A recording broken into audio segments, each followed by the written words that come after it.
अस्सलाम वालेकुम everyone, welcome back to my YouTube channel. आज हम बात करेंगे यूट्राइन प्रोलैप्स के बारे में, यानी बच्चेदानी का नीचे गिर जाना। अमूमन क्या होता है कि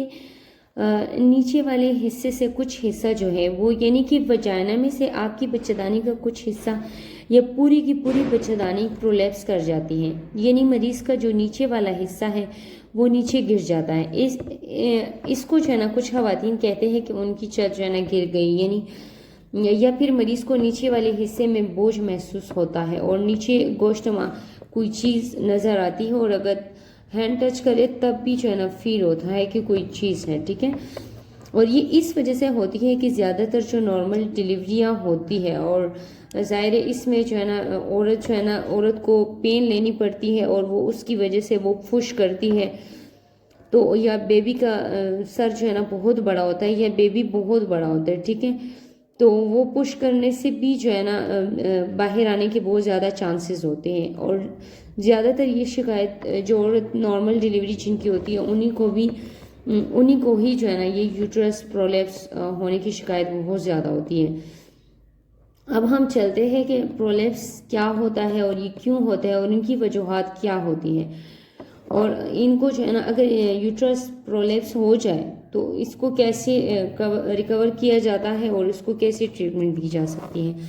आज हम आपको बताएंगे। तो सबसे पहले हम बताएंगे कि प्रोलैप्स क्यों होता है। प्रोलैप्स की सबसे बड़ी वजह है कि कुछ खवातीन की वीकनेस होती है, यानी मस्कुलर वीकनेस होती है कुछ लेडीज़ को, और ऐसी औरत को जो है ना प्रोलैप्स होने की बहुत ज़्यादा ख़तरा होता है। और की जो बच्चेदानी है वो कुदरती तौर पर फिक्स है, यानी वो बहुत ज़्यादा मजबूत है, कुदरत ने ही ऐसी बनाई हुई है। साइडों की जो इज़ा है उसके ज़रिए पूरी लेगामेंट्स के ज़रिए इस तरह से फिक्स होती है कि नीचे आने का इम्कान ही नहीं होता। बच्चेदानी जो कि फ्लेक्सिबल है और इसमें बेबी 9 महीने तक रहता है, और इसी वजह से बच्चेदानी बढ़ती भी है और अपने टाइम पीरियड्स के साथ अपनी जगह पर रहती है। जब नॉर्मल डिलीवरी के दौरान माँ जोर लगाती है, जोर लगाने के दौरान उसकी लिगामेंट जो है वो जो है ना डेफिनेटली स्ट्रेट आउट होते हैं, और बच्चेदानी का कुछ हिस्सा जो है ना ड्यूरिंग डिलीवरी प्रोलैप्स करने का खतरा बहुत ज़्यादा होता है, क्योंकि जब औरत पुश करती है तो लिगामेंट्स लूज हो जाते हैं, यानी कमज़ोर हो जाते हैं। और अगर किसी औरत की डिलीवरी नहीं भी हुई, किसी बच्ची को ये प्रॉब्लम है, यानी अनमेरिड लड़कियों को भी ये प्रॉब्लम्स हो सकता है, और इसकी वजह ये है कि उनके अंदर जो कनेक्टिव टिश्यू होता है उनकी डिसऑर्डर होती है, ठीक है, जिसकी वजह से उनकी जो लिगामेंट्स है जिसने बच्चेदानी को मजबूती से पकड़ के रखना होता है वो ऑलरेडी कमज़ोर होते हैं, उनके अंदर पैदाइशी कमज़ोरी होती है, जिसकी वजह से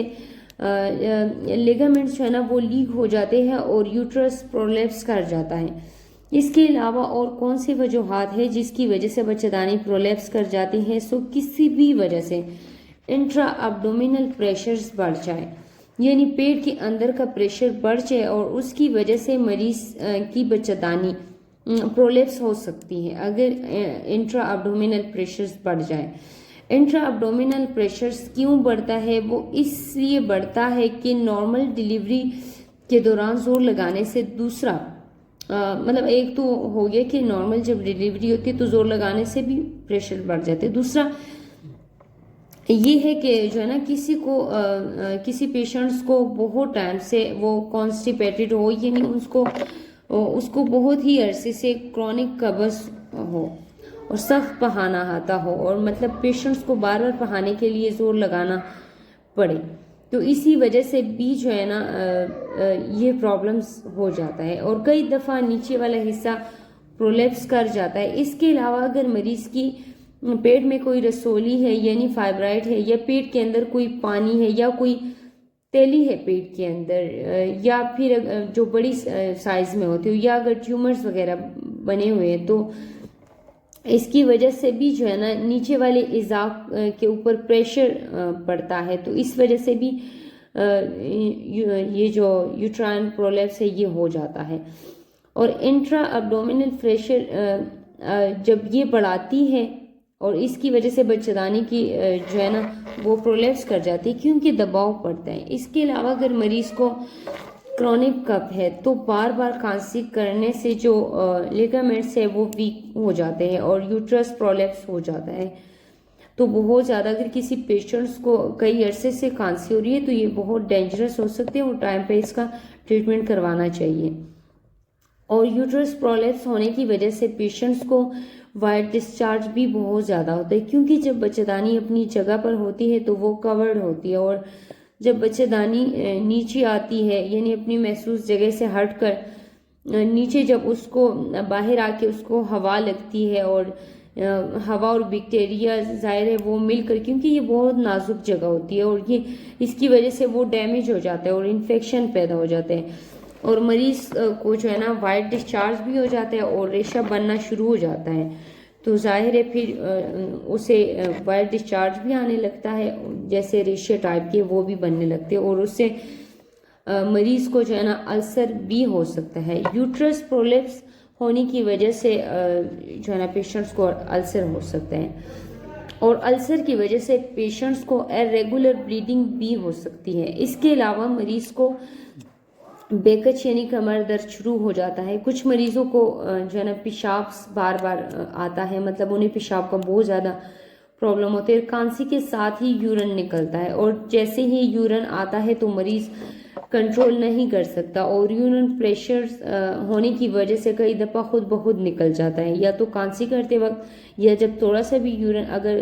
یورین مثانے میں آ گیا تو ظاہر ہے وہ فوراً ہی نکلے گا۔ اور یوٹرس پرولیپس ہونے کی وجہ سے جو ہے نا پہانے کی جگہ پر بھی اثر پڑتا ہے۔ تو اسی طرح سے جو ہے نا پیشنٹس کو جن کا یوٹرس پرولیپس ہو چکے ہیں ان کو اس طرح سے پرابلمس کا سامنا کرنا پڑ سکتا ہے۔ ایک تو جسم باہر آتا ہے، دوسرا درد ہوتی ہے اور پیٹ کے نچلے حصے میں جو ہے نا بہت زیادہ درد ہوتی ہے، کمر میں بھی درد ہو سکتا ہے، پانی کا اخراج ہوتا ہے، ریشے کا اخراج ہوتا ہے، خون کا بھی اخراج ہو سکتا ہے۔ اس کے علاوہ پیشاب اور پہانے کرنے میں جو ہے نا پرابلم ہو سکتی ہے۔ اب اس کے علاوہ جو ہے نا اس کے علاج کے بارے میں بات کریں گے، سو چلتے ہیں اس کے علاج کی طرف۔ اگر مریض کی یوٹرس پرولیپس ہوا ہے وہ بھی ینگ ایج میں اور اب جو ہے نا فیملی کمپلیٹ نہیں ہے تو ایسی مریض کو ڈاکٹر کے پاس جانا چاہیے اور چیک اپ کے بعد ہی ڈاکٹر بتا سکتا ہے اور انہیں ایک اچھا مشورہ دے سکتا ہے۔ اس میں سب سے پہلے ایک تو پیشنٹس کو کیگل ایکسرسائز کرنی چاہیے، اس میں مسلس ٹائٹ ہو جاتے ہیں اور کافی حد تک مریض جو ہے نا وہ ریکور ہو جاتا ہے۔ کچھ ملٹی وٹامنس لینے کی بھی ضرورت پڑ سکتی ہے اور اگر اس میں السر ہے یا انفیکشن ہو گیا ہے تو مریض کو اینٹی بائیوٹکس لینی پڑتی ہے اور اس سے جو ہے نا پیشنٹ ریکور ہو جاتا ہے۔ لگانے کے لیے کلوٹریمزول، فلوکنازول وغیرہ بھی جو ہے نا وہ کریم پرسکرائب کر سکتے ہیں۔ پرولیپس کو جو ہے نا اوپر کرنے کے لیے ڈاکٹرز کیا کرتے ہیں کہ ایک رنگ شکل کی ایک فیسری ہوتی ہے، یہ فیسری ہم نیچے سے یعنی وجائنا کے تھرو بچھدانی کے منہ کے گر جو ہے نا انسرٹ کر دیتے ہیں اور ہر 6 مہینے میں یہ فیسری چینج کرنی پڑتی ہے۔ بہت سارے مریض فیسری سے جو ہے نا ٹھیک ہو جاتے ہیں اور اگر فیسری سے یوٹرس جو ہے نا فیسری سے ہی یہ جو ہے نا ویل سپورٹڈ ہو جاتا ہے۔ فیسری سے کسی بھی قسم کا جو ہے نا نقصان نہیں ہوتا، نہ ہی کسی قسم کا انفیکشن ہوتا ہے۔ فیسری ان خواتین کو بھی انسرٹ کی جا سکتی ہے جو پریگننٹ ہے اور ان کا یوٹرس پرولیپس ہونے کا خطرہ ہے اور یا ہو چکا ہے اور ان کا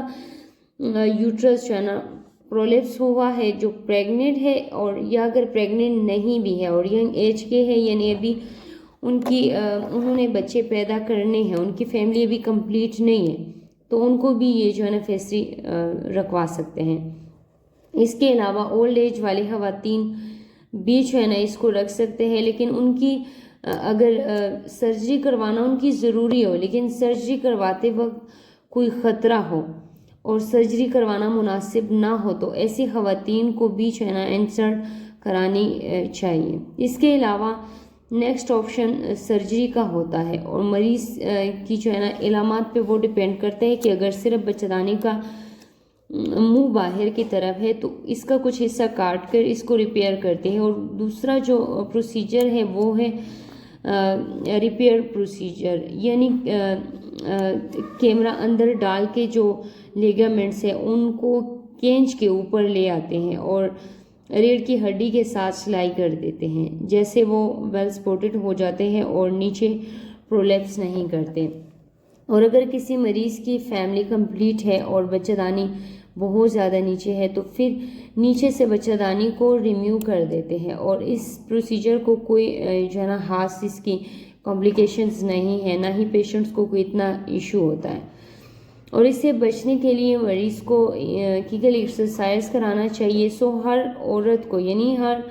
एज की औरत को जो है ना ये एक्सरसाइज करवाना चाहिए, और बल्कि बहुत ज़रूरी है। दूसरी बात ये है एहतियातन कि अगर किसी को कॉन्स्टिपेशन का इशू बार बार होता है तो उन्हें इसका ट्रीटमेंट कराना चाहिए। और अगर किसी मरीज़ को कफ का बहुत ज़्यादा मसला हो, यानी कांसी हो रही हो,